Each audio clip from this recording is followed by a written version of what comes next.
News ఇక వార్తల్లోని వివరాలు చూద్దాం. భద్రాద్రి కొత్తగూడెం జిల్లా ఇల్లందు పట్టణంలో ఉగాది పండుగ పర్వదినాన ఐక్య తల్లిదండ్రుల సంఘం ఇల్లందు నియోజకవర్గం ఇన్ఛార్జి కె వరలక్ష్మి మరియు నియోజకవర్గ కమిటీ ఆధ్వర్యంలో ఇల్లందు మున్సిపల్ చైర్మన్ దామరపాటి వెంకటేశ్వరరావు చేతుల మీదుగా ఐక్య తల్లిదండ్రుల సంఘం ఆధ్వర్యంలో కాలుష్య రహిత బ్యాగుల ఆవిష్కరణ చేయడం జరిగింది. ఈ సందర్భంగా వారు మాట్లాడుతూ రాష్ట్ర ప్రధాన కార్యదర్శి భిక్షపతి, అడిషనల్ అధ్యక్షుడు వసంత్, భద్రాద్రి కొత్తగూడెం జిల్లా ప్రధాన కార్యదర్శి బాలునాయక్ ఆదేశాల మేరకు స్థానిక పట్టణ పరిధిలోని అభాగ్యులకు, అనాథలకు, యాక్షకులకు పట్టడన్నం పెట్టే కార్యక్రమం నిర్వహించాలని, కాలుష్య రహిత బ్యాగులు పంపిణీ నిర్వహించామని, ప్రతి వ్యక్తి తోచినంత సహాయం చేసి మరో వ్యక్తికి ఆదుకోవాలని ఈ సందర్భంగా వారు అన్నారు. ప్రతి ఒక్కరూ ప్లాస్టిక్ ని ఉపయోగించడం మానివేయాలని, ప్లాస్టిక్ తో మానవాళికి ఎంతో నష్టం వాటిల్లుతుందని, ప్రతి ఒక్కరూ ఈ కాలుష్య రహిత బ్యాగులను వాడాలని ఈ సందర్భంగా వారన్నారు.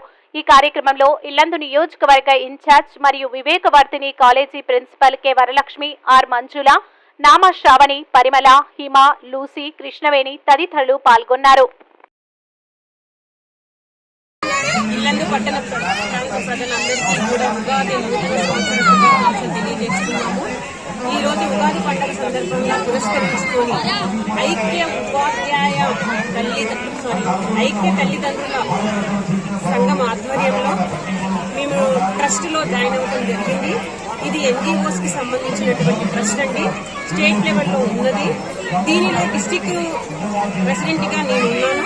మిగిలిన ఇల్లందుకు సంబంధించినటువంటి డైరెక్టర్స్ అందరూ కూడా నాతో ఉన్నారు.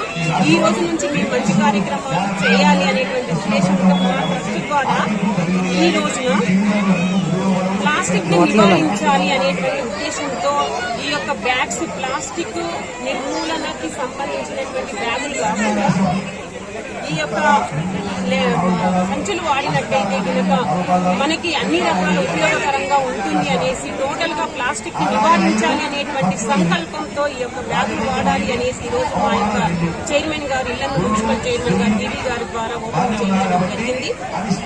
దీని యొక్క ముఖ్య ఉద్దేశం ఏంటంటే, ఈ యొక్క ప్లాస్టిక్ వాడటం మూలాన రోజు రోజుకి కూడాను దీని యొక్క ప్రమాదాలు ఇంకా పెనుముప్పులు ఎన్నో కూడుకొని ముందుకు వెళ్తున్నాయి. ఈ యొక్క ప్రమాదాలు నివారించాలనేటువంటి ఉద్దేశంతో ఇప్పటి నుంచి అయినా కానీ మళ్ళీ ఒకసారి అవేర్నెస్ తీసుకురావాలి అనేసి మేము ముందుకు రావడం జరిగింది.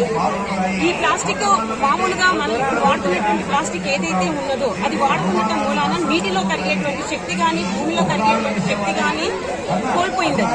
అలానే ఉండటం మూలాన జంతువులు దాన్ని ఆహారంగా తీసుకోవటం, భూమి కలుషితం కావటం, అలాగే పక్షులు కూడాను వాటి బారిన పడి ఎన్నో రకాలుగా జీవనాధారాన్ని కోల్పోవటం, మనతో పాటు అవి కూడాను చనిపోవడం జరుగుతుంది. ఇంకా రాను ఇలా వదిలేసినట్టయితే గినక ఇంకా పెను ప్రమాదం ఉంచి ఉంది అనేటువంటి ఉద్దేశంతో ఇంట్లో రెగ్యులర్ గా వాడేటువంటి ప్లాస్టిక్ అనేది ఒకరోజు వాడతాం, ఆ డబ్బా అలానే పెడతాం, ఆ బాటిల్ అలానే పెడతాం. కానీ ఈ బ్యాగులు, క్యారీ బ్యాగ్స్ ఏవైతే ఉన్నాయో వాటి పెను ప్రమాదం మాత్రం చాలా పొంచి ఉన్నది. కాబట్టి మేమందరం కూడా దానికోసం నిర్మూలన చేయాలి అనేటువంటి మంచి సంకల్పంతో ఈ రోజున ఈ యొక్క ప్రోగ్రామ్ స్టార్ట్ చేశాం.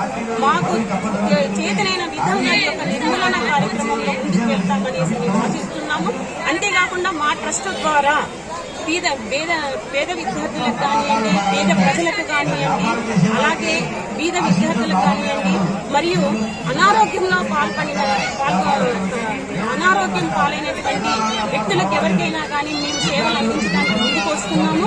అంతేకాకుండా రక్తదానంలో మీరు ఎనీ టైం 24 hours లో మా యొక్క నెంబర్స్ అన్ని కూడా ఉన్నాయి. దీని మీద ఎప్పుడు మాకు మెసేజ్ చేసినా కానీ మేము వెంటనే స్పందించి మీరు ఉన్నటువంటి ఏ హాస్పిటల్ అయితే ఉందో అది వితిన్ అవర్స్ లో మీకు పంపించే విధంగా మేము ముందుకు వస్తాము అనేసి తెలియజేస్తున్నాము. అంతేకాకుండా మా ట్రస్ట్ ద్వారా మేము వాళ్ళ ఉపాధి కల్పన కార్యక్రమంలో కూడాను, నేను ఎడ్యుకేషన్ డిపార్ట్మెంట్ లో కూడాను నన్ను భాగస్వామ్యం చేశారు. దీంట్లో ఉపాధి కార్యక్రమాలను కూడా మేము చేయూతనిస్తూ వాళ్ళకి తగినటువంటి విధంగా చదువుకున్న దానికి ప్రైవేట్ సంస్థల్లోనైనా కానీ ముందుకు పంపించే వాళ్ళని కాలం మీద నిలబడే విధంగా ఉన్నటువంటి యువతరాన్ని ప్రోత్సహించడం జరుగుతుంది.